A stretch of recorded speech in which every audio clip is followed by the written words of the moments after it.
आज चर्चा हुई और मुझसे एक प्रश्न किया किसी ने कि गीता, बाइबल और कुरान में आप सर्वश्रेष्ठ ग्रंथ किसको कहेंगे?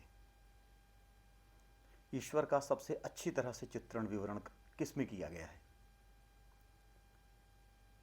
तो मैंने पलट के एक प्रश्न किया कि आप अगर एक प्राइम मिनिस्टर को चुनते हैं या प्रेसिडेंट को चुनते हैं तो आप अच्छा प्रेसिडेंट किसको कहेंगे? जो केवल उन्हीं लोगों के लिए काम करे जो जिन्होंने उसको वोट दिया है, या जो केवल उन लोगों के लिए काम करे जो उनके आगे पीछे घूमते हैं या उसकी तारीफ करते हैं, या वो बिना किसी भेदभाव के अपना पराया न मानते हुए सबके लिए जो काम करे उसको आप सर्वश्रेष्ठ कहेंगे? उसने कहा कि जो सबके लिए काम करे, बिना अपने पराये की भावना न रखे, वही सर्वश्रेष्ठ तो वही है। मैंने कहा फिर उत्तर दे दिया आपने। भगवत गीता ही एक ऐसा ग्रंथ है जो सार्वजनीन है, जिसमें यह कहीं नहीं है कहा गया कि कौन हिंदू है, कौन मुस्लिम है, कौन क्रिश्चियन है। वह मानव मात्र के लिए है, वो सबके लिए है। और भगवान कृष्ण ने गीता में व्यक्ति को, मनुष्य को 3 भागों में बांटा है।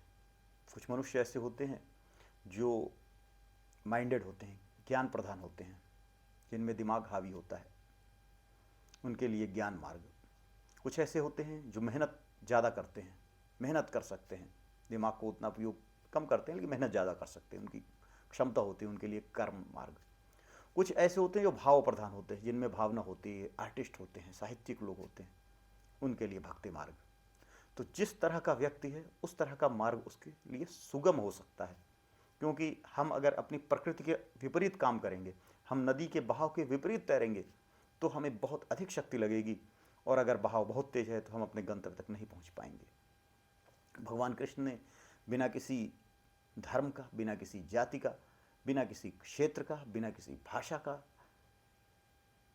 कोई भी पक्ष लेते हुए समग्र मानव जाति के लिए, समग्र मानव जाति के कल्याण के लिए उपदेश दिया है।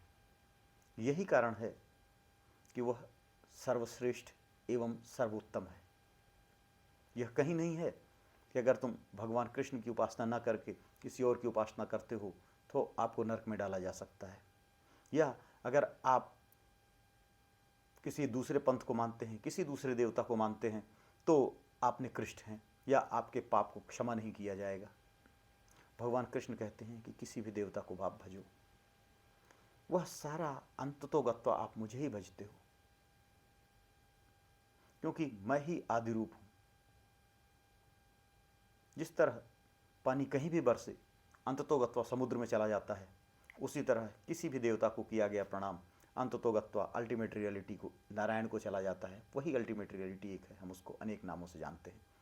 इस बात तक पहुंचना, इस तथ्य तक पहुंचना, इसे स्वीकार करना, यह बहुत बड़ी बात है जो भगवत गीता करती है, और जो शेष दोनों पुस्तकें हैं वो इस मामले में उससे कहीं पीछे रह जाती हैं।